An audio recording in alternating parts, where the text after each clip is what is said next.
vamos ter o grande prazer de receber aqui a professora Elizabeth Alves Ferreira, que é do Departamento de Fonoaudiologia, Fisioterapia e Terapia Ocupacional da Faculdade de Medicina, e é grande colaboradora nossa, participa ativa e efetivamente no setor de uroginecologia assoalho-pélvico. Tem um trabalho grande, começou conosco aqui, agora também ela é orientadora do nosso programa de pós-graduação em obstetrícia e ginecologia, começou conosco na ginecologia e também está atuando na orientação na disciplina de obstetrícia também. Vários trabalhos em curso aqui e com publicações importantes ligadas ao nosso departamento. Então, é muito bom, eu não podia deixar de falar isso, professora Elizabeth, que hoje ela está mais aqui do que lá. Então, isso é importante para nós e um trabalho colaborativo com o professor Jorge, a professora Paceta, que está aqui também, e o professor Jorge Haddad tinha uma viagem e o horário do voo dele era agora de manhã. Então, por isso que ele não está aqui, mas a Aparecida Paceta vai fazer considerações também. Professora Elizabeth, fisioterapia nas disfunções do assoalho pélvico, novas evidências e critérios para encaminhamento. Obrigado, viu? Bom dia, né? Primeiro, obrigado pelas palavras, professor muito gentil. E eu me considero mesmo, acho que mais da gineco já do que do meu departamento, né? Bom, então, primeiro eu queria agradecer o convite e agradecer o trabalho em parceria com esse departamento e essa casa. Dando continuidade à aula da semana passada, eu resolvi trazer um poema também, né? Escrito em 1990, professor Jesus, quando eu me formei, que a gente escolheu, a minha turma, que o patrono seriam os pacientes, e eu e minha amiga Carla escrevemos isso, né? E que eu acho que é verdadeiro até hoje, né? Quando a gente pensa no atendimento clínico, né? Que de repente acontece o encontro e conhecemos a história, os problemas, as alegrias de alguém que até então era desconhecido. Estabelece-se um vínculo e nasce uma relação, onde a fala, o toque, o olhar constituem a linguagem desse encontro, em que cada paciente é um universo diferente, que se entrega em nossas mãos, nos emociona e nos ensina, nos torna fortes e ao mesmo tempo fracos, sábios e frágeis. Enfim, nos constrói a cada instante, amadurecendo o nosso eu e esculpindo o profissional que há dentro de cada um. É através de você, paciente, que me vejo, me aceito e te respeito. Né? E é isso, para que a gente estuda tanto? Para que tem tanta evidência científica, né? Para cuidar dos pacientes. Então, começando a falar sobre disfunção, falar desse estudo de prevalência, que foi feito em 2021, 2022 na Espanha, com 1.446 mulheres, e eles identificaram que essas eram as principais disfunções de assoalho pélvico, e nessa porcentagem que está aqui no slide. Então, a gente observa que incontinência urinária bem mais alto, 55,8%, mas mesmo que é mais baixo que a incontinência fecal, é 10%. E a magnitude, né, o quanto é desconfortável para o paciente que tem esse sintoma, esse número não consegue expressar. Nesse trabalho, eu fiz um comentário que ele não fala sobre a disfunção sexual, talvez porque ele não entenda que seja só uma disfunção de assoalho pélvico, que tenha outros conteúdos associados. Mas ele também não comentou da dispareunia. Entre fatores que aumentam a probabilidade, ele vai colocar que a menopausa aumenta mais a incontinência urinária, parto instrumental mais a incontinência fecal, número de partos vaginais mais o prolapso, e a idade e doença gastrointestinal também.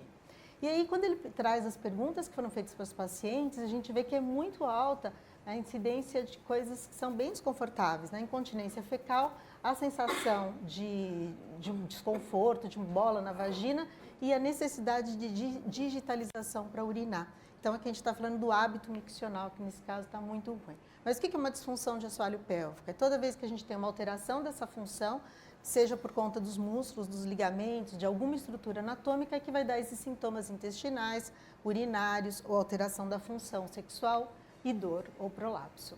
Mas se essa é a disfunção, o que é a função? Em que momento que a fisioterapia encontra essa função? Quando a gente pensa na função do músculo.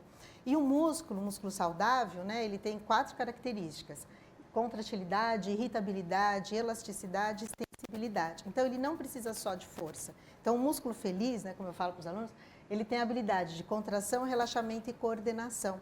E aí aqui a gente já tira assim, fisioterapia é igual ao pompoarismo, fisioterapia é igual a fortalecimento somente? Não, porque se o músculo só tiver força, ele não consegue relaxar. E aí ele gera dor e essa paciente não consegue ter um hábito tanto miccional quanto evacuatório adequado, né?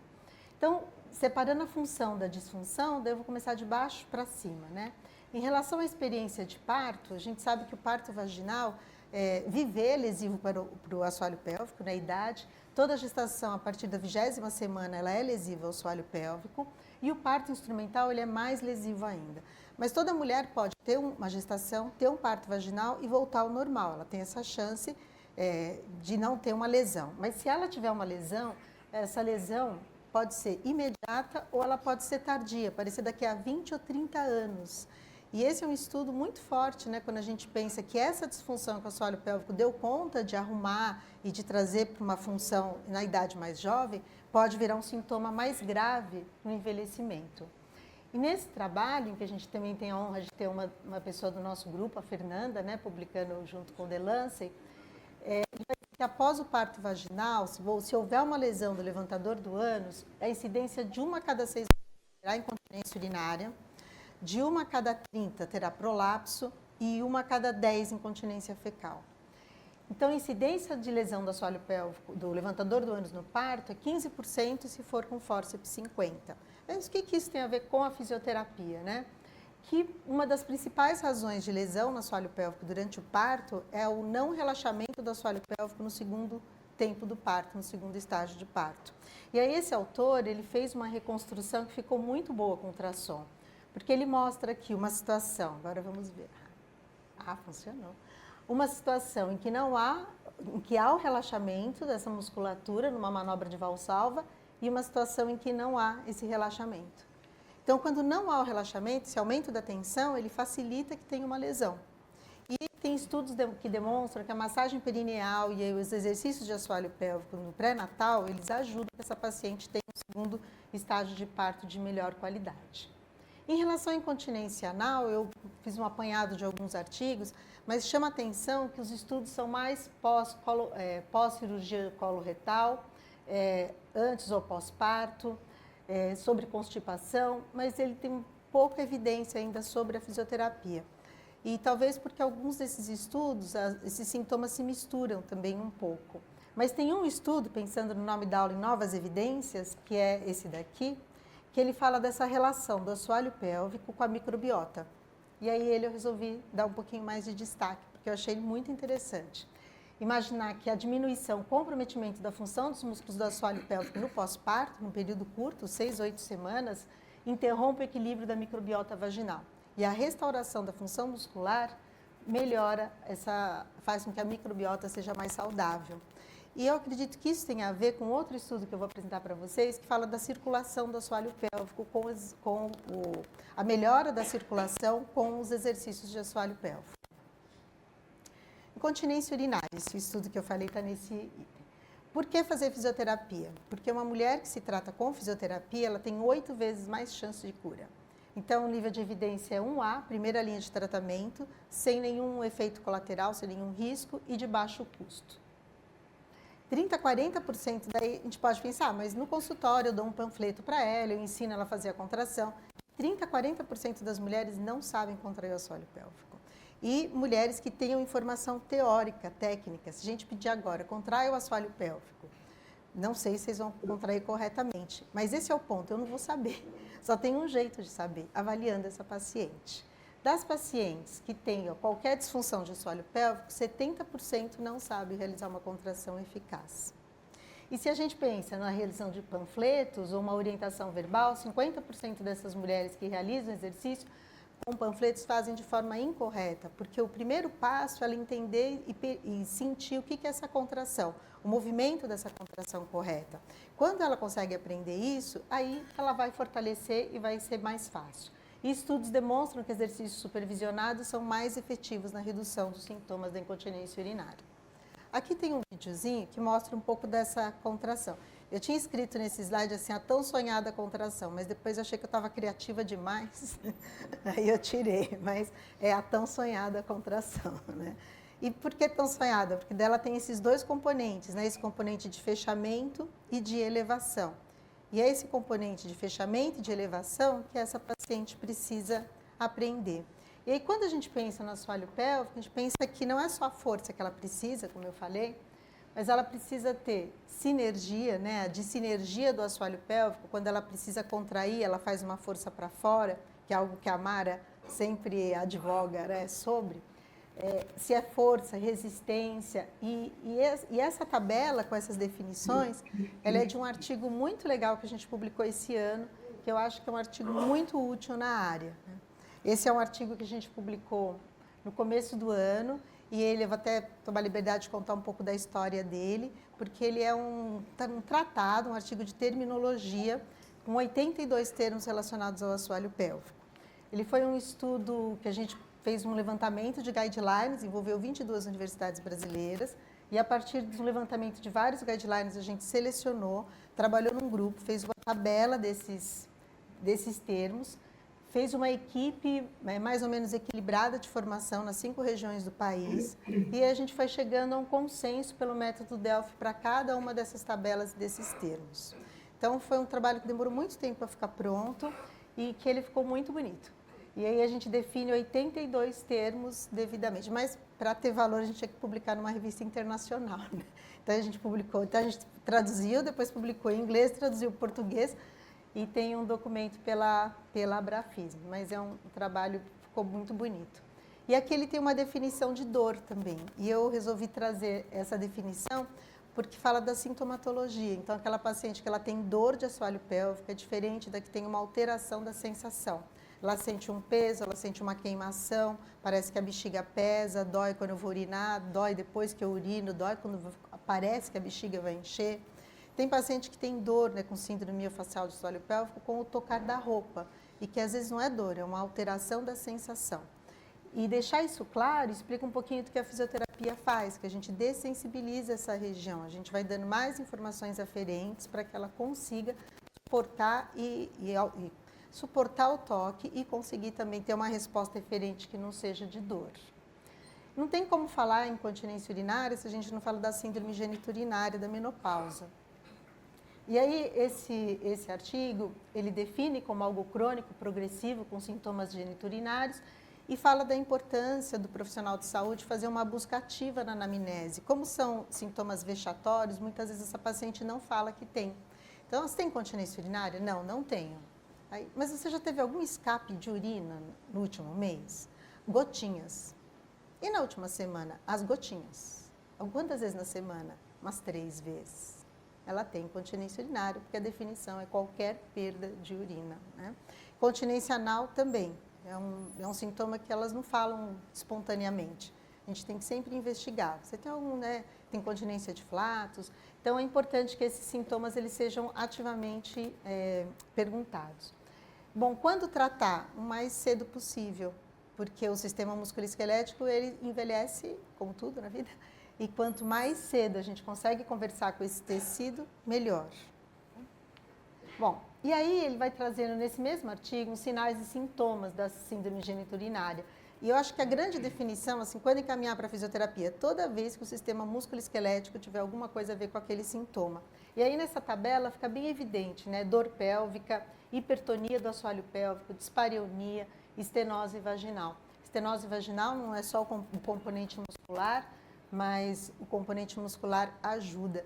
E aqui a importância do trabalho conjunto, né? Então a gente faz fisioterapia, muitas vezes associada a um laser, associada a medicamento, e isso é muito importante para a paciente que ela sinta, uma coisa importante, que ela está sendo cuidada de uma maneira mais ampla.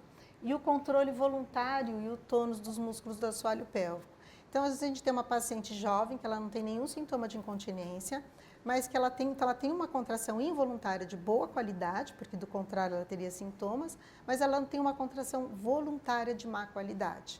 Então, é uma paciente que a gente vai fazer a avaliação, a força é baixa, ela não consegue fazer uma curva bonita assim, de contração e relaxamento, mas ela não tem sintomas de perda, porque involuntariamente a musculatura é boa, ela só não está com a função plenamente cuidada. E esse é um trabalho, é uma meta-análise, onde vai falar dos efeitos do treinamento do assoalho pélvico na qualidade de vida em mulheres menopausadas em relação à síndrome geniturinária. O que eu achei interessante nele é que ele vai falar de um período de intervenção de 4 a 12 semanas e um tratamento da incontinência urinária, os exercícios do assoalho pélvico, eles não eram iguais aos exercícios de academia que essa paciente faz, não tinham o mesmo efeito. Porque às vezes a gente fala para o paciente, já vou te encaminhar para fisioterapia. Ah, mas eu já faço pilates, eu faço personal, eu jogo tênis, eu patino. Mas isso não é fisioterapia, porque isso é atividade física que ela tem que continuar fazendo, inclusive é bom.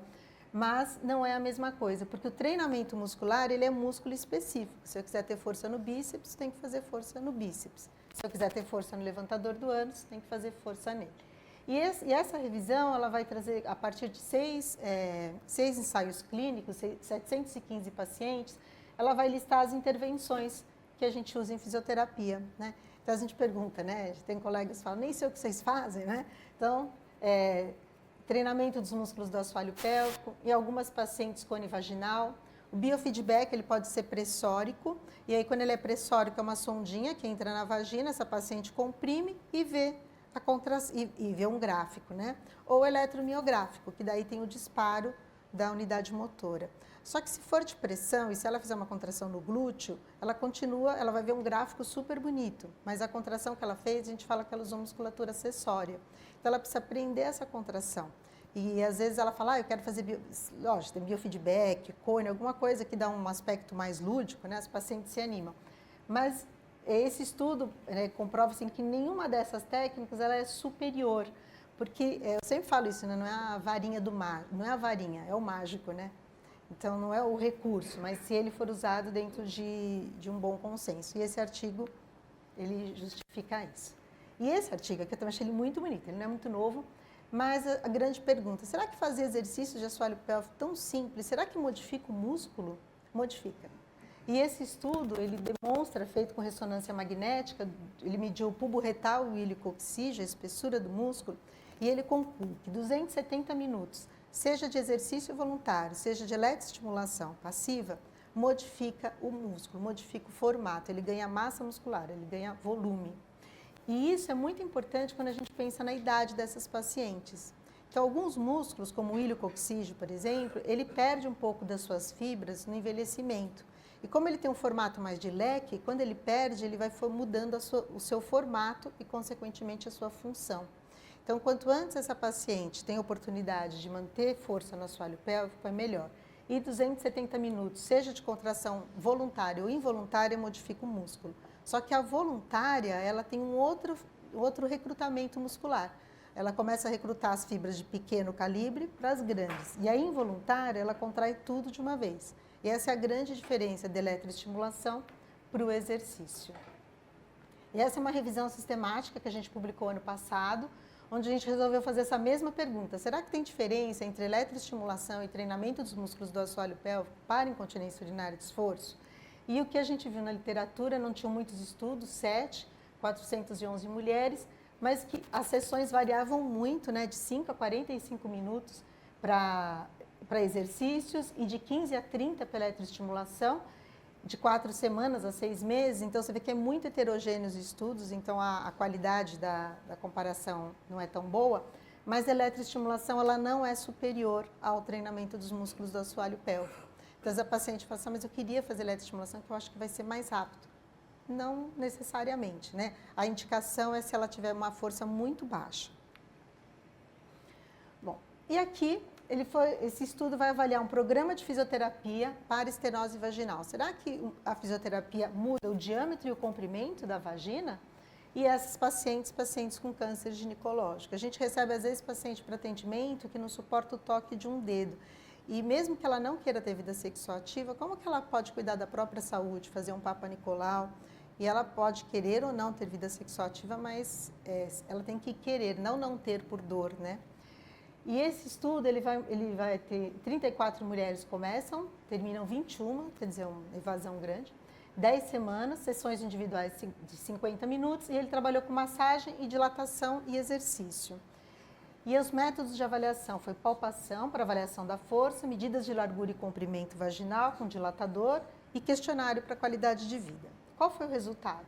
O resultado foi que houve um aumento significativo no comprimento, no diâmetro vaginal, efeito menor, melhora da força. e resolução de estenose em 14 pacientes e melhora da qualidade de vida.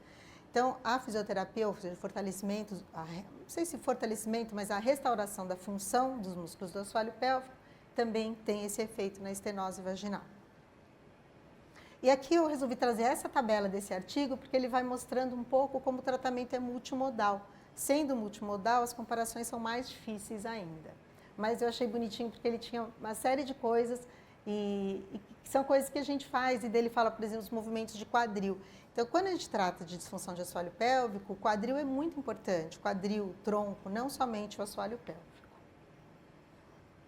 Bom, e esse estudo é muito bonito. Esse eu acho que é o mais legal do dia. Bom, esses pesquisadores resolveram perguntar, bom, dá certo fazer exercício para o assoalho pélvico, mas o que será que acontece? Será que aumenta a circulação? Será que aumenta a força? Ou será que aumenta a elasticidade? E para cada uma dessas perguntas, eles identificaram um método para avaliar. Ultrassom com Doppler, vendo a artéria clitorial dorsal e a artéria pudenda interna, que irriga a região vulvovaginal e os músculos do assoalho pélvico. Para a força, o dinamômetro e um questionário de índice de atrofia vaginal.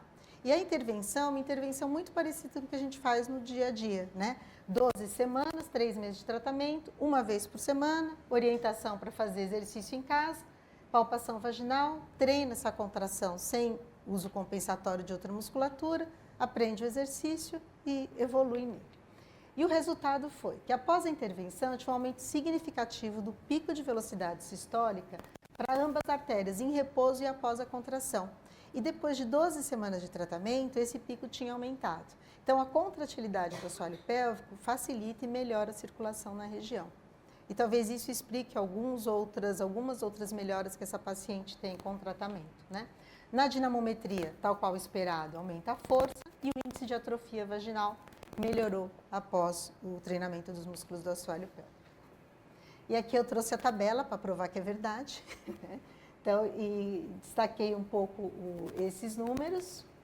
E o interessante desse estudo é que ele foi muito bem desenhado metodologicamente. Eles fizeram o protocolo de atendimento e testaram esse protocolo primeiro em mulheres e viram a adesão dessas mulheres ao protocolo.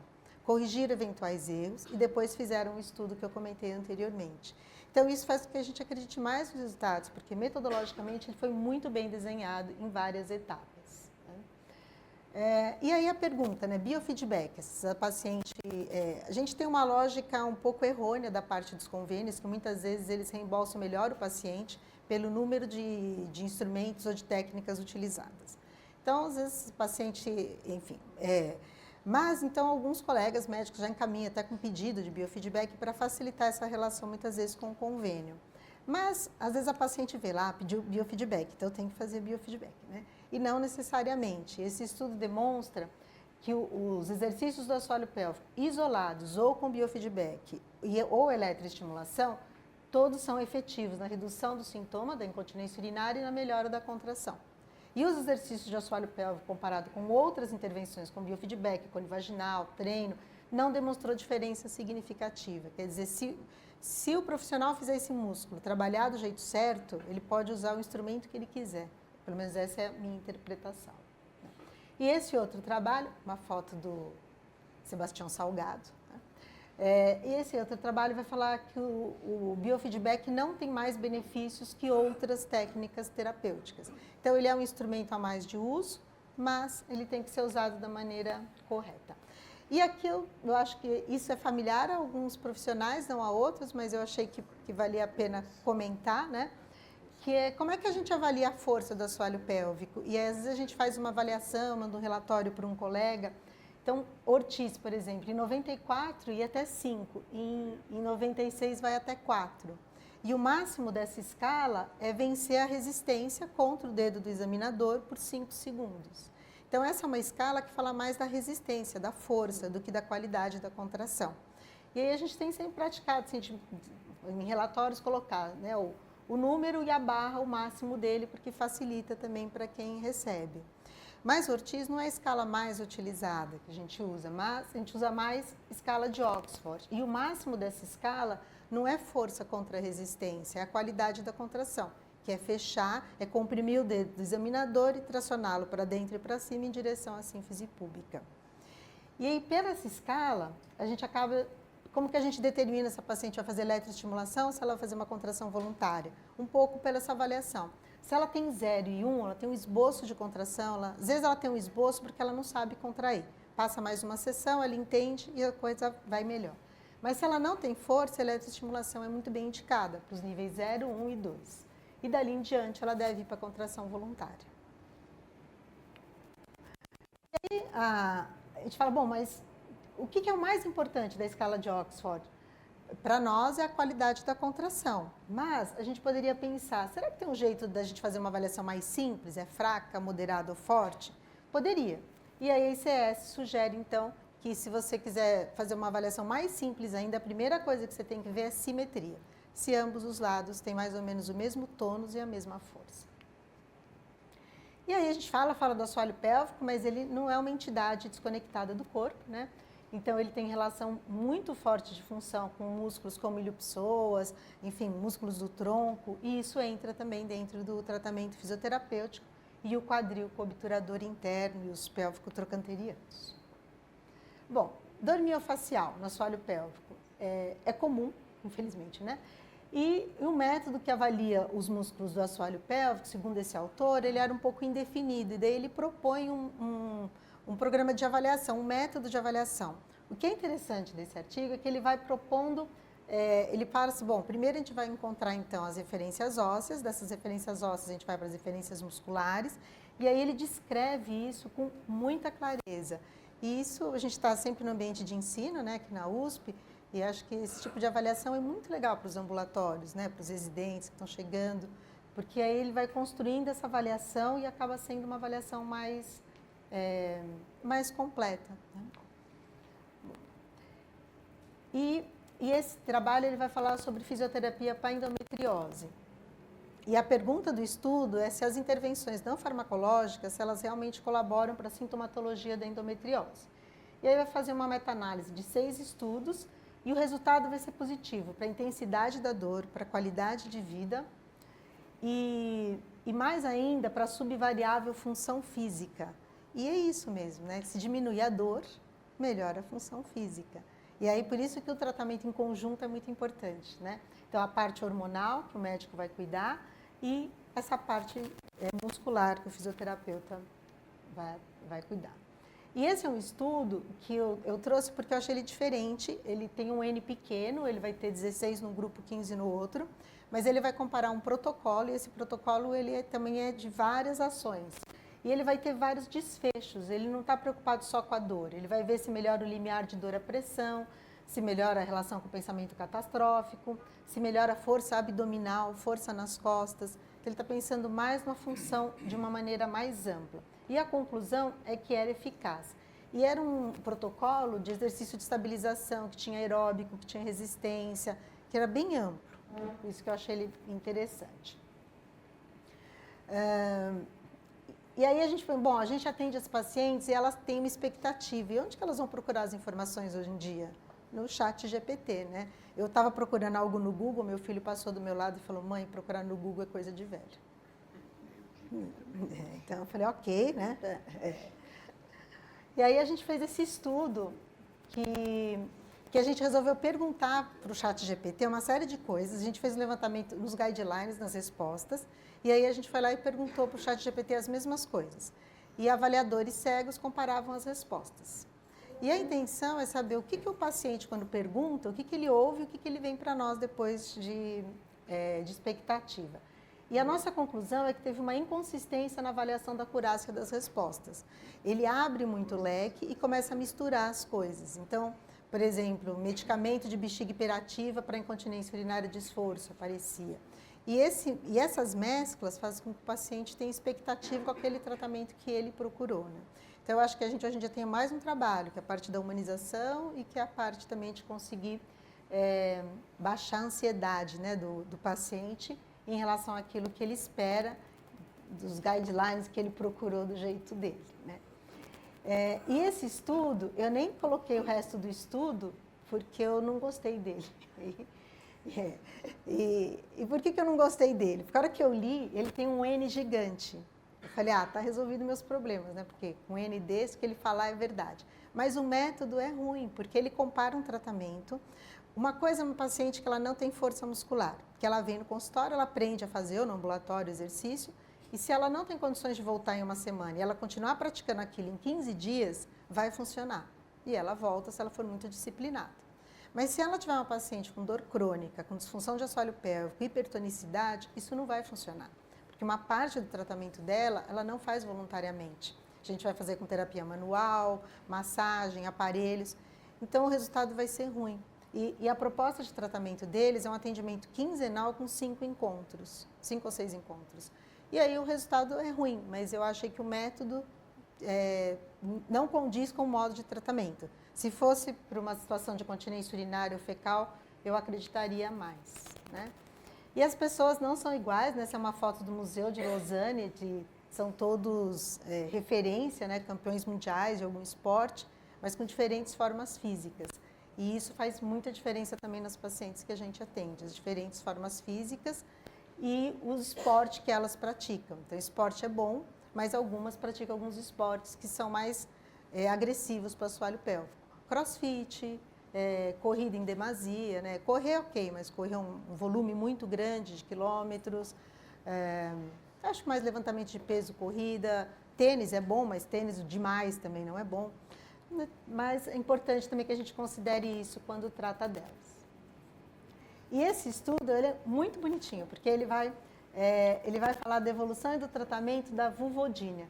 E aí primeiro ele vai construindo um pouco da definição da vulvodínia e da dificuldade de diagnóstico, caracterizando a dor, falando da relação com a dispareunia, com os músculos do assoalho pélvico. E aí ele vai evoluindo e vai trazendo vários estudos comparando. E aí, não sei se vai dar para enxergar, então, por exemplo, ele compara se tem mais resultado, fazer fisioterapia com medicamento ou só o medicamento. E aí vai ter mais resultado, fisioterapia e medicamento, mas devidamente comprovado, né? Ele vai perguntar também em outra situação se só o dilatador, o uso de dilatadores de diferentes tamanhos, se isso traz resultados. Ele vai identificar que sim. E uma outra pergunta, quer dizer, pergunta não, né? Como uma revisão, ele está trazendo de outros estudos, acho que é o próximo, aqui, que ele compara o TENS placebo, né? E aí ele vai dizer assim, que mesmo no placebo ele teve uma melhora, uma redução, mas é uma redução bem inferior, bem menor, do que com o TENS funcionando no aparelho.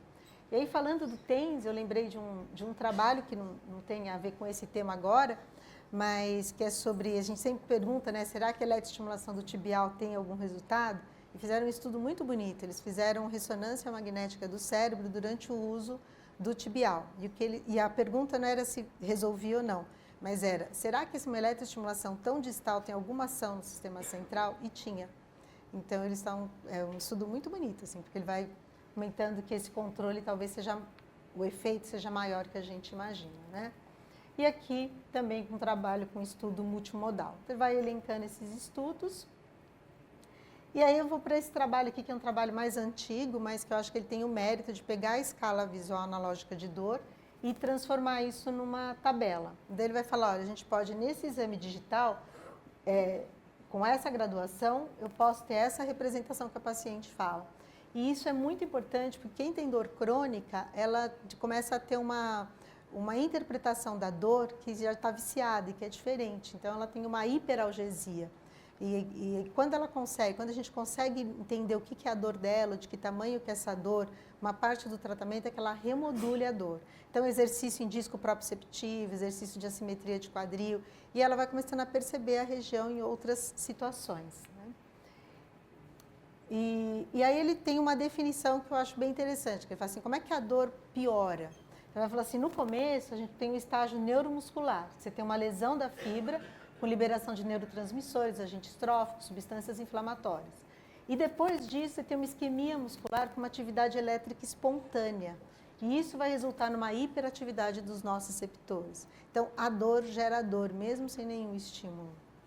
E aí, uma das coisas para que essa paciente pare de ter dor, é a gente conseguir quebrar essa cadeia de informação, que é o modo como ela sente. Eu já tinha contado para vocês do chat GPT, mas aqui saiu da ordem dos slides, peço desculpas. Mas é o método que a gente tinha feito para chegar no resultado que a gente chegou. Bom, o que a fisioterapia faz? Esse artigo da Yuga elenca as técnicas que a gente usa mais, né? Facilitação muscular, recrutamento muscular, relaxamento, dessensibilização, que tem a ver com os slides anteriores que eu estava comentando, massagem, mobilização de tecido, massagem perineal, técnica de liberação miofacial, skin rolling, massagem cicatricial, massagem perineal intravaginal, ficção, massagem de TL e liberação de trigger points. E a gente faz isso e muita cinesioterapia. Eu acho que o que diferencia hoje em dia a gente tem outras profissões falando, eu faço reabilitação de assoalho pélvico, porque é só ligar o aparelho, né? E eu faço uma analogia com o uroginecologista, que o laser ele é de fácil aplicação, mas o dermato não consegue dar a assistência que essa paciente precisa, porque o laser é uma coisinha dentro de uma linha de raciocínio clínico, né? E a mesma coisa com os aparelhos. Ligar o aparelho, apertar, é fácil mesmo. Mas a pergunta é se tem um diagnóstico, que é o que o fisioterapeuta sabe fazer, cinético-funcional. A gente vai usar a biomecânica e o sinergismo muscular a favor da boa função. E aqui, mais algumas técnicas e ressaltando a importância de postura, movimentação, alongamento, enfim, cuidar do corpo inteiro, a partir da pelve, né? Sempre falo, a pelve, para nós, né, tem essas funções que a gente falou da importância delas, mas para o corpo, o mais importante é o equilíbrio, né, onde a gente tem o centro de massa, que é esse ponto equidistante de todos os pontos que projeta na base de sustentação. Então, a coisa mais importante para o organismo é o equilíbrio. Então, se ele tiver que escolher entre ter uma marcha que é um pouco melhor, e para essa marcha ficar numa retroversão, que é uma posição que recruta muito mais o assoalho pélvico, ele fadiga mais rápido, tudo bem, ele vai fazer essa escolha porque ele não quer cair. Então, se o tratamento só pensar em relaxar o assoalho pélvico e não cuidar da posição da pelve, não cuidar um pouco da marcha, essa paciente não vai melhorar. E aqui, eletroestimulação vaginal, que a gente faz para ter uma contração involuntária. E esse estudo ele foi feito em animais, mas o que eu achei bem interessante é que fala assim, olha, quando a gente mexe no músculo, talvez a gente tenha uma ação do tecido conjuntivo, no fibroblasto. E que é o oposto do que acontece com o laser, né? Quando mexe no tecido conjuntivo, tem uma ação no músculo. Então, os dois tecidos precisam ser cuidados. E a gente tem um jeito de falar mais com um ou mais com o outro. Mas sempre que a gente conversa com um, o outro também participa do diálogo. Algumas coisas que a gente tem em fisioterapia. Então, por exemplo, esse daqui ele tem uma mola no meio e aí coloca na vagina, ele faz uma resistência contra. Eu não gosto dele porque ele é desconfortável, o formato dele ele é muito rígido, então eu não acho que ele seja confortável para os pacientes, né? Enquanto a gente tem... aqui em cima. Então, esse daqui é um sensor de pressão bem simples, né? Que nos Estados Unidos vende assim na televisão, você compra em qualquer lugar, e a paciente introduz essa parte dentro do canal vaginal e aqui ela fica vendo a força que ela executa. Os cones vaginais, eles são todos do mesmo tamanho, mas cada um tem um peso específico. E aqui um eletromiógrafo, um biofeedback com eletromiógrafo. Então, também coloca uma sondinha na vagina e pode colocar outros em outros grupos musculares. E aí, na tela, ela vai vendo a contração de todos esses grupos. E o Epinol, que é um dilatador também. Bom, quando a gente pensa em dor pélvica, a gente sempre fala assim, bom, a dor pélvica está vindo da tensão do assoalho pélvico, mas pode ser que não. E aí esse autor ele vai falar da importância de avaliar o resto desses segmentos. Então, que pode ser uma síndrome de piriforme, pode ser uma tendinopatia dos flexores do quadril, uma dor na sacroiliaca, uma disfunção na sínfise púbica, uma síndrome de impacto isquiofemoral. Então, sempre o tratamento ele tem que olhar para o resto da pelve dos membros inferiores. E aí esse autor vai falar da importância de uma avaliação do fisioterapeuta, porque é uma área de disfunções musculoesqueléticas mais ampla, né? E aí o que a gente trata? Trata isso que a gente já comentou até agora, mas sempre pensando muito nos melhores arranjos biomecânicos que essa paciente pode ter e na função que ela tem. Então, aquela paciente que vem e faz fisioterapia, mas fica o dia inteiro sentada. Essa é uma paciente que a gente precisa sugerir que ela levante. E aí já junta com o horário da micção. Tem que levantar para urinar, fazer exercício. Monta lá um programinha e prepara ela para ter alta. Então, prepará-la para ter alta é que atividade física que você gosta. Então, começar a inserir alguns exercícios lá na sua atividade física, que eu tenho certeza que você vai fazer com disciplina. Uma definição de dor, que eu acho ela muito bonita, porque ela fala dos músculos do assoalho pélvico, do tecido conjuntivo, ela fala o sintoma isolado ou associado a disfunções abdominopélvicas. Não tem como tratar do assoalho pélvico sem mexer no abdômen, né? Se a gente pensar que uma mulher continente, o primeiro músculo que ela ativa é o transverso do abdômen, que o transverso do abdômen ele é um pré-ativador do assoalho pélvico. Uma mulher incontinente, ela ativa primeiro o reto abdominal. Ela aumenta a pressão abdominal e ela não consegue ativar o assoalho pélvico para protegê-la. E aí ela tem a perda urinária. Então, uma parte do tratamento é mudar um pouco essa mecânica, que ela consiga ter um pré-ativador antes de aumentar tanto a pressão intraabdominal. E aqui a gente fala também, ele fala dos trigger points, né? Que eles podem ser um trigger, um ponto gatilho, ou ele pode ser um tender point, um ponto de dor bem localizado. E o trigger point ele pode disparar para qualquer lugar. E aí a gente avisa a paciente, né? Porque às vezes a gente aperta aqui, ela, mas dói lá, é estranho. E aí elas sempre brincam, mas quando o médico me examinou, eles apertavam mais forte. Eu falo que eu sou a mais gentil da equipe, né? Mas a dor ou a sensação que deflagra esse ponto caracteriza um trigger point, que é uma dor que caminha. E que isso é muito desconfortável para a paciente, porque ela acaba tendo dores também espontâneas. A dor é espontânea, né? Mas uma coisa quando você fala, eu sei o que provoca a minha dor, outra coisa, eu não sei o que provoca a minha dor. Então, tem dia que é uma coisa, tem dia que é outra, e isso vai gerando uma atitude mais protetiva, com mais contração para se proteger da dor, né? Outras associações, e aí em relação à constipação, à bexiga dolorosa, a gente tem visto cada vez mais pessoas com hábito urinário e um hábito evacuatório pior. Então, urinar e evacuar são atos de relaxamento do assoalho pélvico. E tem muitas mulheres que vão com pressa ao banheiro, né? Se estiver fora de casa, não senta para urinar, não relaxa o assoalho pélvico, já está com pressa, então faz força, já está olhando o celular. Então, é importante a gente falar para elas desses hábitos que devem ser feitos com mais tranquilidade. Bom, e aqui a gente já está caminhando mais para o fim. Acho que esse slide que ele tem para falar, acho que a gente já comentou anteriormente. E nem sempre, e aqui fala um trabalho de uma aluna de mestrado, mas que a importância da gente ver o resto da paciente, né? Esse foi um estudo que a gente fez com pacientes fibromiálgicas e a gente foi ver a função sexual e a performance, né? A função sexual e a força de assoalho pélvico. E aí a gente viu que as pacientes sem fibromialgia tinham uma correlação positiva entre pouca força e uma performance pior nos questionários. E as pacientes que tinham fibromialgia, isso não tinha uma correlação. Elas tinham menos força ainda, mas não tinha uma correlação com o resultado dos questionários. Então, é uma paciente que já tem várias dores e que, para ela, essa relação entre força e dor não é verdadeira, enquanto para o outro grupo é. Então, se para o outro grupo a gente entrar com fortalecimento, vai ter um resultado muito melhor do que aqui. E se aqui a gente começar a fortalecer, a dor vai piorar. Vocês não acham isso lindo? Né?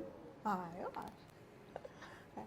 E esse é um outro estudo também que a gente fez, comparando só exercícios de assoalho pélvico, exercícios de assoalho pélvico com fortalecimento da articulação do quadril, adutor, abdutor, demonstrando que a gente sempre quer uma contração mais pura, sem a musculatura acessória, mas essa musculatura acessória precisa ter força suficiente para fazer a tarefa dela.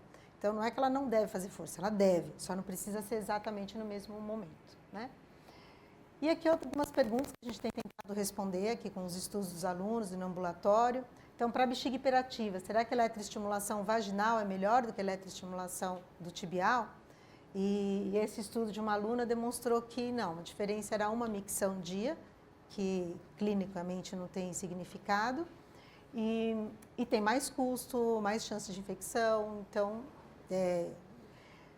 o tibial vai ser melhor. E uma outra aluna nossa que fez um trabalho, que ela fez em várias situações, uma vez por semana. Quantas vezes a pessoa precisa fazer fisioterapia na semana? Então, a gente comparou uma vez por semana, 2 vezes por semana, uma perna, 2 pernas e um grupo controle. E a gente viu que o resultado para uma vez por semana, uma perna, era suficiente. exceto para um sintoma de noctúria. Então, a gente viu que o sintoma, alguns sintomas precisam de outro cuidado. Na verdade, um só, que era a noctúria, que tinha um resultado melhor com 2 pernas, 2 vezes por semana. E aí, essa é uma paciente que, se ela evolui bem, e se ela precisa fazer eletroestimulação, tem versões baratas do aparelho hoje em dia, bem para uso domiciliar, que funcionam bem. Né? Bom, e aqui, há opções para o tratamento conservador, não funciona, vamos para o tratamento cirúrgico. E o tratamento cirúrgico combina com fisioterapia? Combina. Então, esse trabalho, ele fez físio no pré-operatório, de um sling retropúbico, e fez físio no pós-operatório e orientação de reinício do programa de exercícios. Qual foi o resultado? O resultado foi que as pacientes que fizeram exercício tiveram maior aderência ao tratamento, elas mantiveram a orientação por mais tempo. Tá certo isso? Acho que eu voltei errado. Não. Vou voltar mais, não sei se eu estou no lugar certo. Isso, pronto. Tá certo. Bom, e ela tinha mais aderência, como eu falei. E os resultados foram que as pacientes que fizeram, elas tinham uma melhor taxa de cura associada à cirurgia com sintomas subjetivos, né? Ah, não, isso daqui é outra coisa. Então, tá certo. Então, o grupo que fez fisioterapia, o grupo que não fez, logicamente, ambos tiveram sucesso com a cirurgia. Só que o grupo que fez fisioterapia teve mais adesão e ele teve menos necessidade de outras terapias futuramente. E esse é um outro trabalho que ele vai ver o efeito do treinamento dos músculos do assoalho pélvico com a cirurgia ou a cirurgia sozinha. E ele vai demonstrando, no decorrer do estudo, que a diferença foi muito pequena nesse primeiro momento, um pouquinho melhor para o grupo que fez fisioterapia, mas aconteceu a mesma coisa que tinha no outro estudo, né? Mas antes da gente chegar na conclusão, eu achei isso muito interessante. Ó, os pacientes às vezes vão para a cirurgia sem nunca ter tentado tratamento conservador, sem nunca ter feito exercício de assoalho pélvico. E é algo que ela vai precisar fazer depois, porque ela vai continuar envelhecendo, né?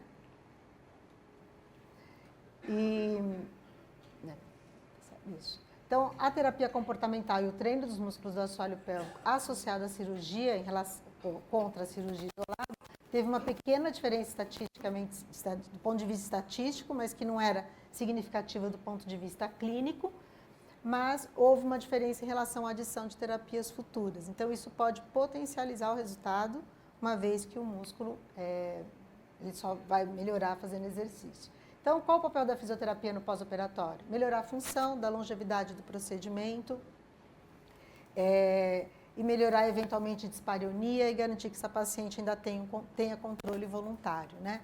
E é muito difícil a gente fazer as pessoas mudarem o estilo de vida, então elas precisam às vezes desse tempo e dessa insistência no tema, né? Bom, eu vou passar um pouquinho mais rápido por causa do horário, mas desse slide eu acho que a razão pela qual eu separei quando a gente fala de como essas pacientes descrevem essa dor, né?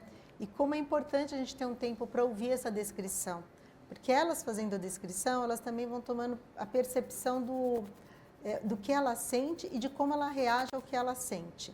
E isso parece uma coisa boba, mas ela vai mudando a resposta diferente dela aos estímulos aferentes. E assim ela vai reconstruindo a sensação corporal. Eu acho que ele está voltando. Trabalho em equipe. Então, quando encaminhar para a paciente? Sempre que o sistema musculoesquelético estiver envolvido na disfunção. E aqui, relato de algumas pacientes, né? Que, respeitando o anonimato, lógico. Parei de usar Carefree, usava há 10 anos. Vocês imaginam uma mulher usando 10 anos de Carefree? Não tem como a vulva ficar saudável, né? Ter relação sexual novamente sem ser sinônimo de dor. Aceitar o convite do filho para viajar. Essa paciente ela tinha bexiga hiperativa e alguns eventos de incontinência anal. Então, quando o filho convidava ela para viajar com os netos, ela sempre dizia que ela não podia ir. E aí, quando ela conseguiu controlar os sintomas, ela voltou a viajar com eles. Usar calça branca, né? Usar roupa clara. Muitas mulheres não podem usar roupa clara. E já aconteceu de chegar no consultório, a pessoa fala, olha, não reparou nada? Ah, tá bonita, estou de roupa clara. Então, ter a segurança de se abrir o armário e pegar o que você quiser, né? Não pensar o dia todo na dor e não evacuar, urinar sem controle em público, né? Eu acho que o impacto da qualidade de vida, nenhum desses artigos que a gente falou consegue expressar. Só nós que tratamos esses pacientes sabemos, né? Isso estava lá no começo, que eu tinha passado para frente. Mulheres em diferentes fases da vida, mas seja qual for a fase, elas têm músculo e precisa ser tratado, sempre. Né? E agradecer, o tempo é uma questão de escolha, eu agradeço vocês que escolheram passar amanhã, esse horário da manhã, nessa reunião. Parabéns, Elizabeth, parabéns pela apresentação. Obrigada, professor. Mostrou realmente uma visão panorâmica sobre o papel da fisioterapia nas disfunções do assoalho pélvico e, muito importante, o trabalho colaborativo. Eu acho que a assistência multiprofissional, multidisciplinar é extremamente importante. Não só nessa área, mas ficou bem claro isso, e o trabalho colaborativo que é aqui desenvolvido. Eu acho que isso é extremamente importante. Professora Paceta, por favor.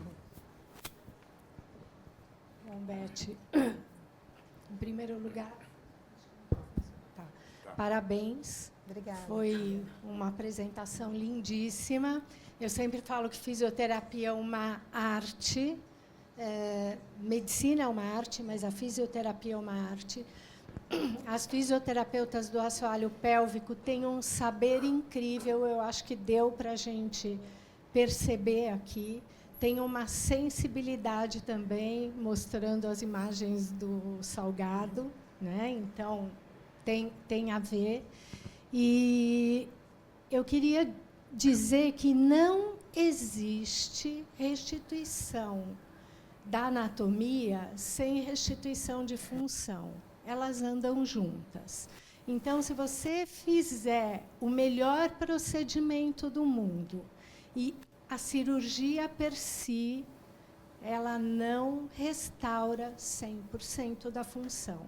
Então, você precisa de um tratamento, se possível, antes, para essa paciente perceber a função que foi diminuindo ou perdida, para no pós-operatório ela já saber como vai acionar a musculatura. Você não vai mandar para a fisioterapeuta a hora que ela teve retenção ou a hora que ela está com uma dor, essa paciente evolui muito melhor. Então, eu acho que não existe uroginecologia sem fisioterapia. Acredito que em outras disfunções ocorra a mesma coisa. Então, é um binômio, que lógico que existem outras coisas, estilo de vida que vai entrar, alimentação, atividade física, mas não existe.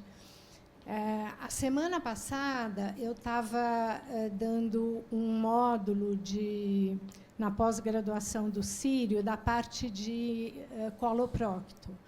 E a gente estava discutindo sobre a incontinência fecal, que ela vai aparecer em média, a não ser que seja uma lesão aguda que você diagnostique na hora, depois de 10, depois de 20 anos.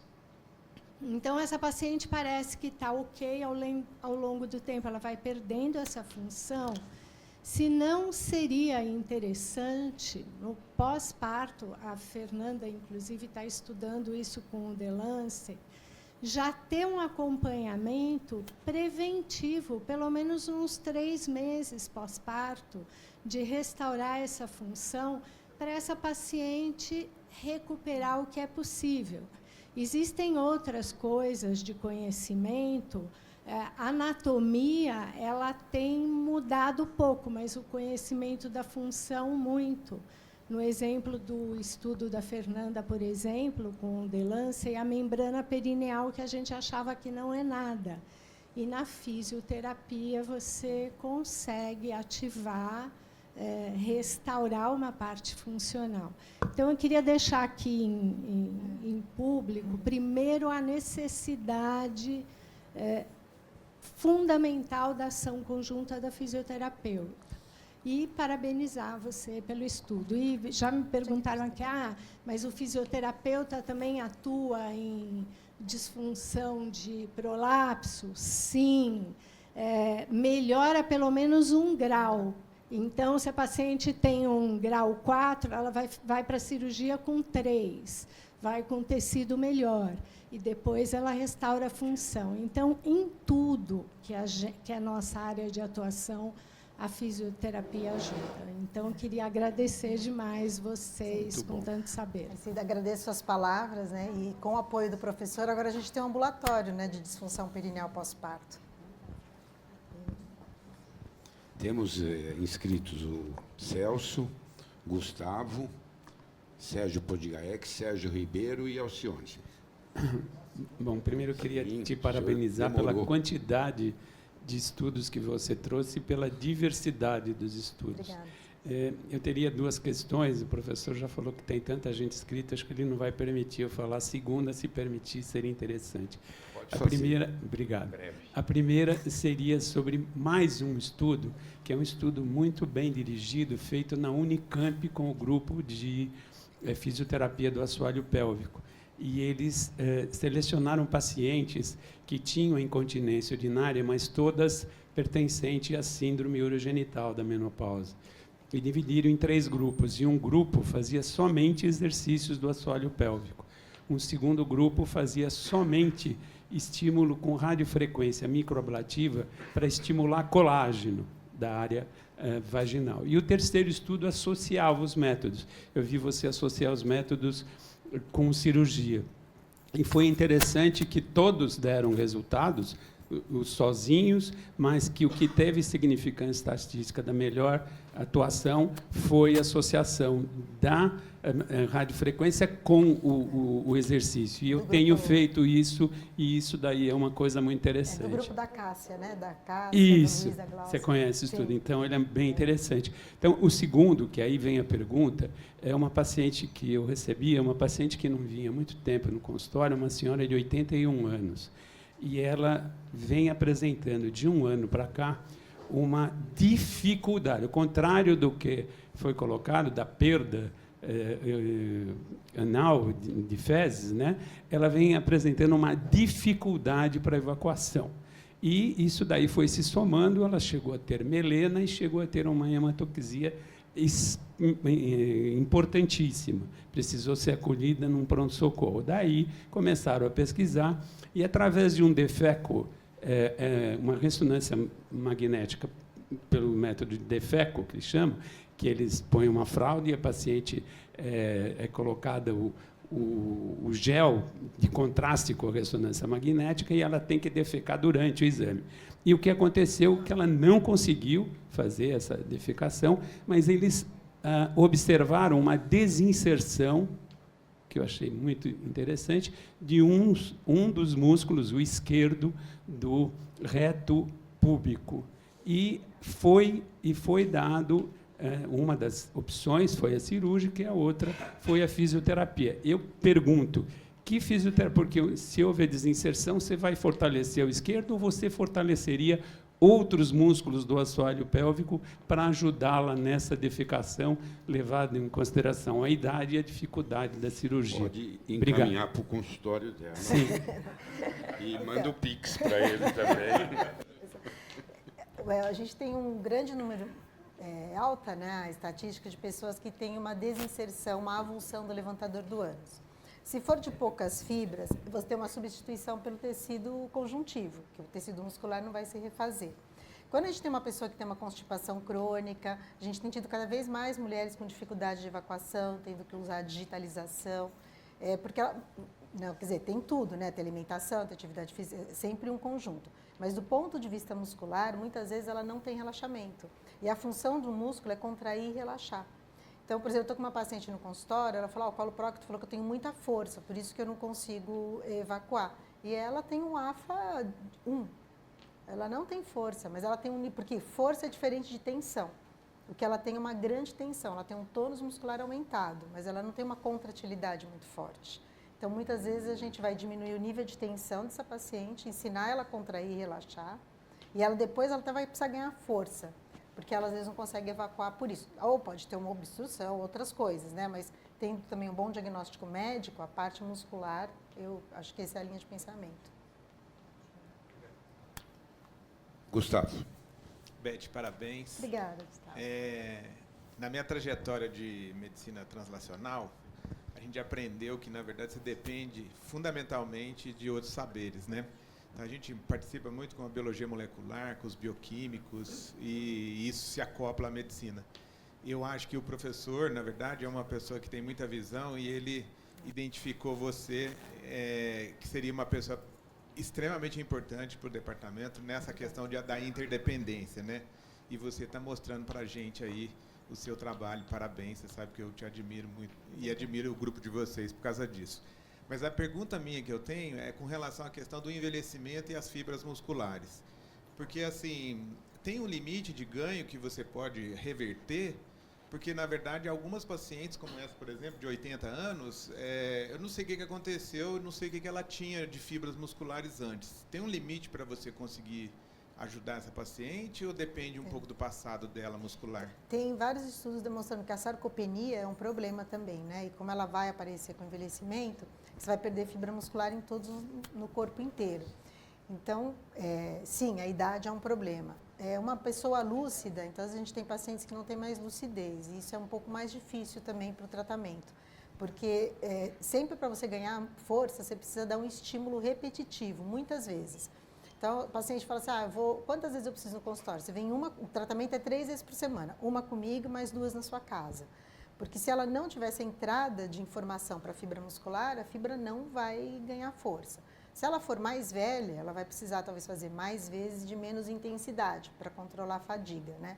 Hoje tem muita gente usando creatina, tentando outras maneiras de melhorar a fibra muscular, mas é um problema. Por isso que quanto antes essa paciente consegue manter, mas o assoalho pélvico também sofre com a sarcopenia e com a perda de algumas fibras que muda o desenho do músculo.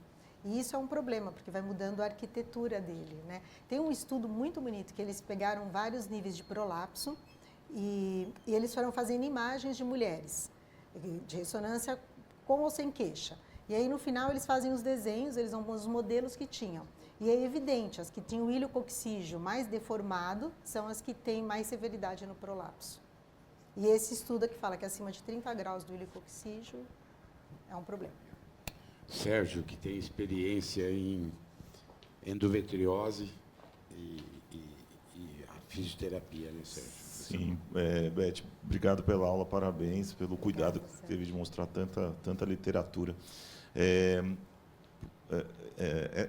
Esse tipo de alteração de assoalho pélvico ele é relativamente menosprezado no diagnóstico diferencial de dor pélvica crônica. Fica aquela história que a endometriose é a principal causa e lesões pequenas podem causar muita dor e às vezes o diagnóstico não é feito. A gente vê isso no dia a dia, né, Beth? O ginecologista às vezes nem examina a paciente, não faz um toque vaginal e a dor é claramente miofacial. Então eu queria saber da tua experiência, se você percebe algum padrão de alteração de assoalho pélvico nas pacientes que têm endometriose ou dor pélvica crônica de uma forma geral e que tipo de tratamento que você costuma oferecer. Eu sempre, quando encaminho para você, eu falo, eu não sei o que a Beth vai fazer, mas ela vai te ajudar. Porque a gente vê nitidamente o benefício que a fisioterapia traz para distúrbio de assoalho pélvico, que nenhum outro tratamento vai trazer. Então, é realmente multidisciplinar essa atuação que a gente tem. Agradeço o seu comentário e a parceria de trabalho, né, Sérgio? Eu acho que essas pacientes, elas têm... Tem um outro estudo também, que ele fala que muitas pacientes com disfunção de assoalho pélvico têm dor e não têm diagnóstico, porque não foi avaliada essa dor ou perguntado. E isso é um problema porque de se tratar. E a sensação de pertencimento, né? Eu sempre falo, são sintomas que você não comenta com os outros. Então, tinha uma paciente que ela Instagram, toda famosinha, e ela tinha dispareunia, muita dor. E aí ela se tratou, não sei o que, ela casou, até a gente foi no casamento dela, e daí ela falou assim, por que só eu tenho dor?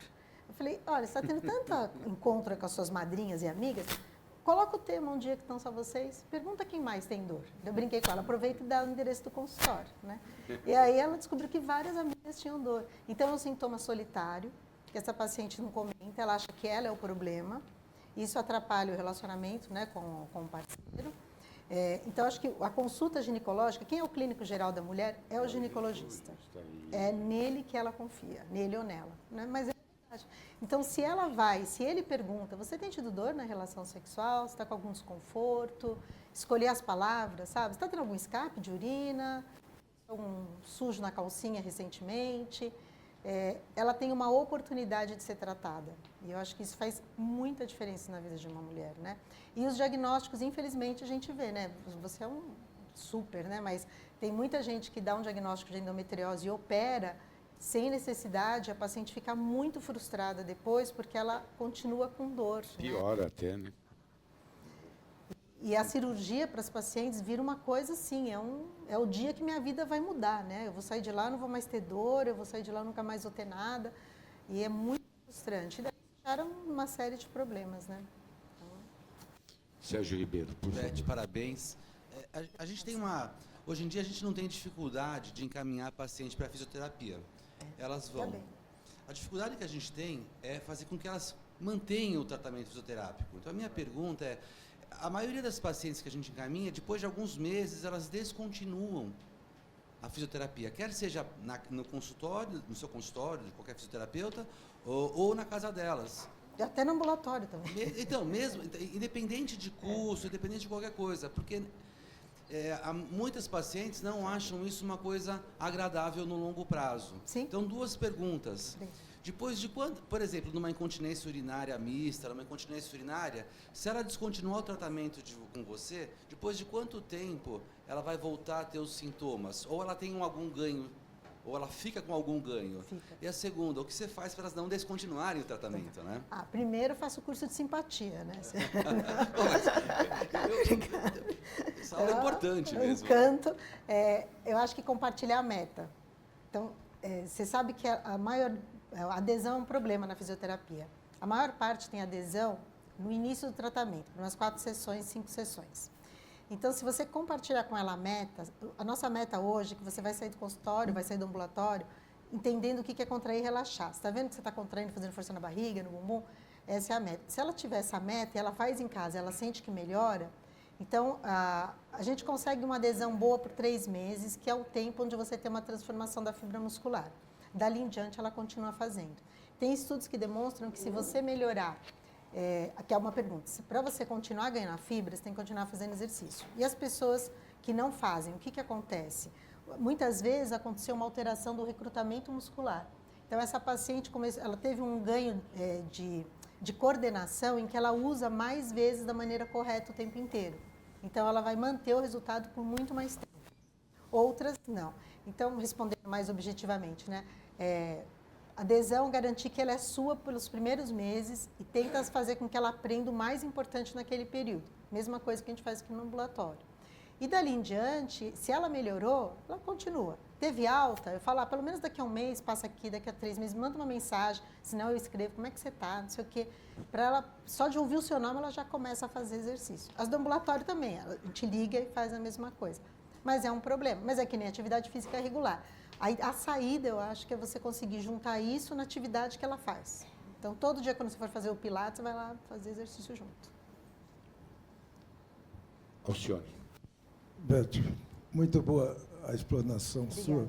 Estava na minha programação já lhe procurar, porque eu tenho operado ultimamente, tem chegado para mim, pacientes com estrofia vesical, que fizeram 20, 18, 30 cirurgias já, até chegar, quando eles mandam para mim, é porque já resolveram toda a parte da coisa. Daí, o que acontece ginecológico? Elas têm como uma persistência do seio genital, ou seja, a abertura vaginal é coisa de 1 centímetro. Então, elas não têm condição de ter o ato sexual vaginal. Por isso, elas vêm para mim. A minha cirurgia é a abertura desse seio genital, fazer a plastia do períneo. Qual não é o problema que eu sugiro? Quando eu abro isso, o útero aparece. Elas têm prolapso de útero invariavelmente, com pouca exceção. A única exceção, de umas 6, 7 pacientes que eu já operei nos últimos tempos, a última, agora em novembro, menina de 20 anos, não tem prolapso. Eu falei, isso é uma afinizada. Agora, em relação a esse prolapso desse útero, a opção cirúrgica invalida, porque a bexiga dela está espraiada em cima do promotório, então a gente não tem a primeira opção cirúrgica. Você tem alguma experiência de literatura sobre a fisioterapia nesses casos? O pessário ajuda?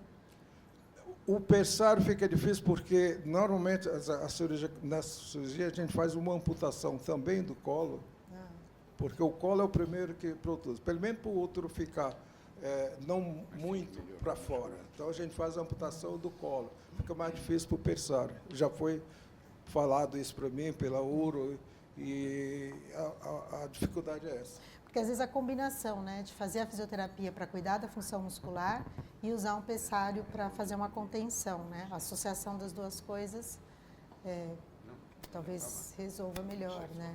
Vamos? Levar as pacientes, uma ou duas já para você ver. Vamos? Sim, Aqui do ambulatório? A gente está aqui de terça e quarta. terça e quarta. Agora a gente tem 2 ambulatórios, né? Sim, por enquanto. Elza, por favor, depois José Maria Oi, e o Elizabeth. professor Nilson, e estão Eu já encerradas estou as inscrições. registrada Tem para que ir lá no entregar a ambulatório sala. de fisioterapia Por favor. para aplicar a escala Oxford, que você falou que era melhor que a AFA, que é o que a gente usa na seleção das pacientes que vão fazer o tratamento das técnicas de energia. Algo que me chama a atenção, que nós temos um índice bom de resposta, mas algumas pacientes, elas ficam, depois do tratamento, com uma dispareunia introital. Isso tem me preocupado muito. Será que a gente não avalia bem antes as pacientes para ver o assoalho pélvico? Então, é algo que eu vou conversar com você, certo? O que acontece? Mas você acha que é o laser que está gerando isso? Desculpa? Você acha que a energia é o laser que está gerando? Não, mas as pacientes ficam com aquela, certo, contração e aquela, inclusive, não somente na musculatura, senão no aspecto da mucosa. Da mucosa também. Tá? Então, a gente vê, por exemplo, com o Haifu, as pacientes melhoram muito a incontinência urinária, mas melhoram, às vezes, menos a parte da atrofia, não? Então, acho que a gente tem que trabalhar com a fisioterapia. Espero que vocês tenham... Nós atendimos nesse último curso 90 pacientes, não? Estamos terminando agora a terceira aplicação. Então, vai dar bastante subsídio para a gente... A gente fez um estudo, né, que foi da Lucília, de mestrado, que era o Sim. Jorge até, que a gente comparou laser com fisioterapia, que agora a gente precisava fazer a junção disso, né? Que eu acho que é o melhor resultado, né? Associação, né? Obrigada. José Maria. Mas sim, vamos ser juntos. Elizabeth, parabéns. Gostei muito da sua apresentação. Isso vai também me ajudar muito no dia a dia. Mas a minha dúvida é a respeito quando você falou do parto vaginal operatório, né? Fórceps ou de outras formas. Eu me lembro que o Jorge me procurou há uns 2 meses mostrando um trabalho. E nesse trabalho eles falavam que aumentava o fórceps, aumentava realmente a incontinência fecal. Mas ele me chamou a atenção que no trabalho, apesar de ter uma casuística muito grande, não tinha o tempo que a paciente ficava em período expulsivo.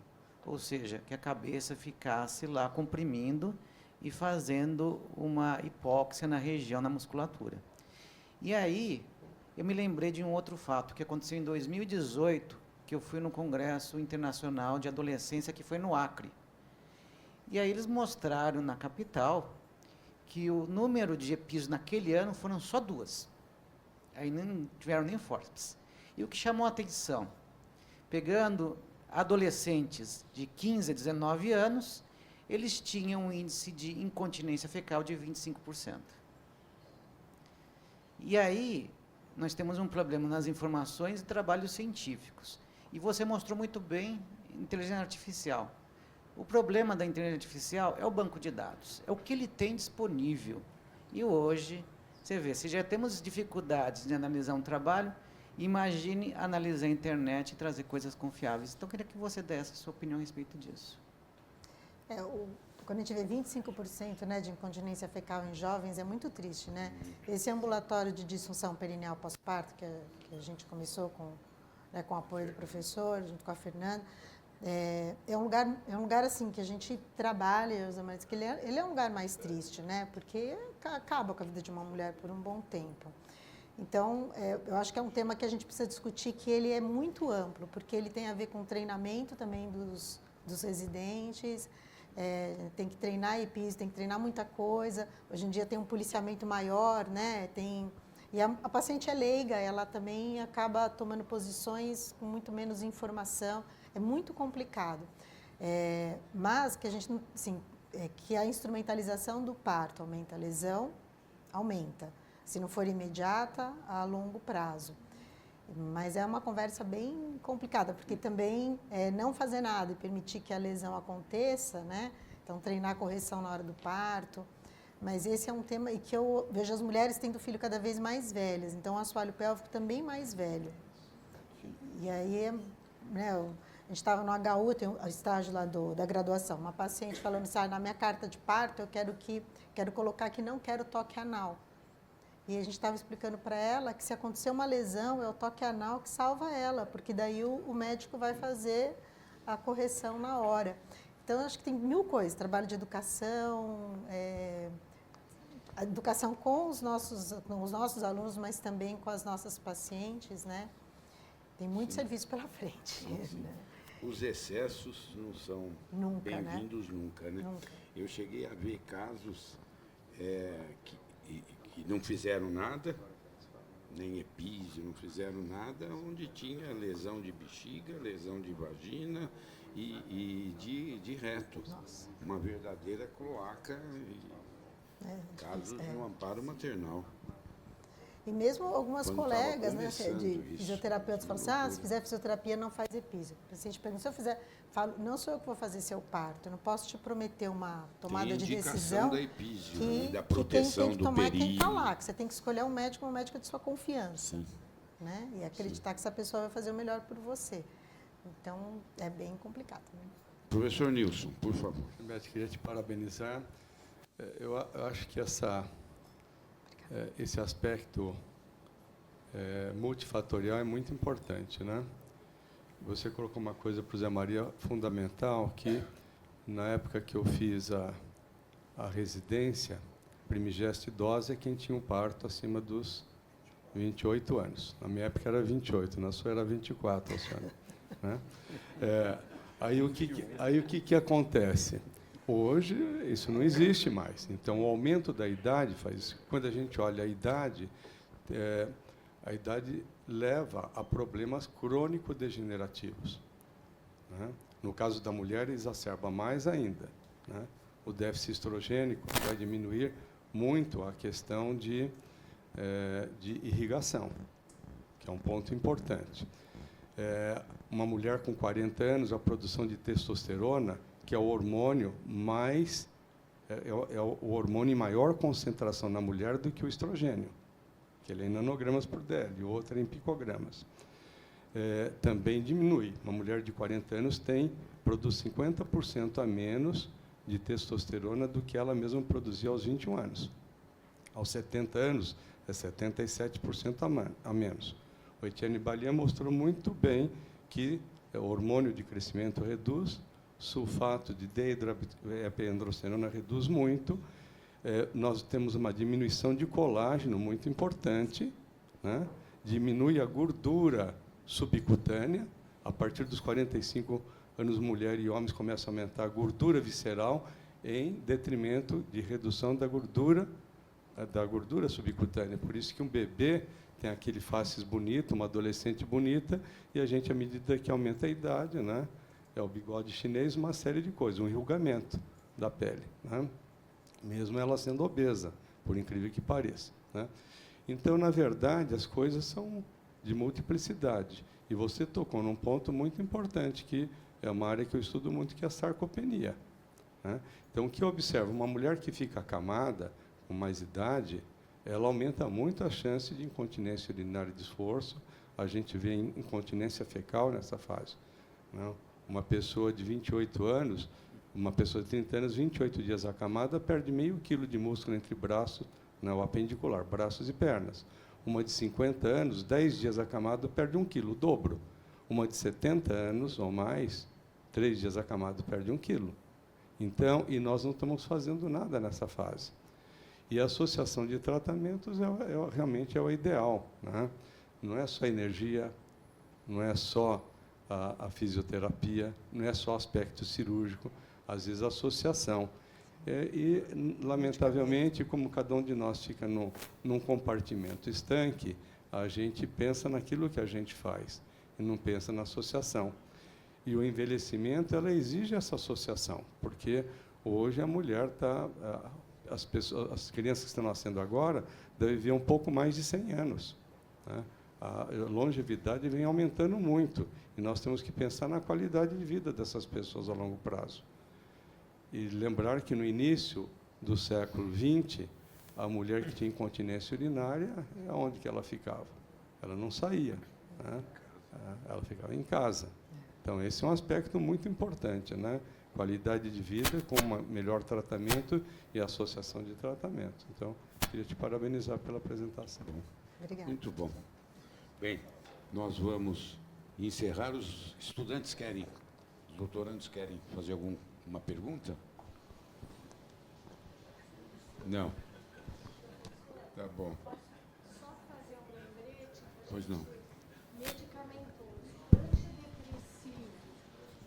Antidepressivo e medicação para tratamento de demência tem um impacto muito grande em musculatura do assoalho pélvico e na função intestinal. Então, essas pacientes podem parar de ter função, que nem o Celso falou, por uso de medicação. E hoje, quanta gente não toma antidepressivo, né? Para demência? Quase também? todo mundo. E para demência, sim, pode evoluir para atonia fecal, inclusive, intestinal.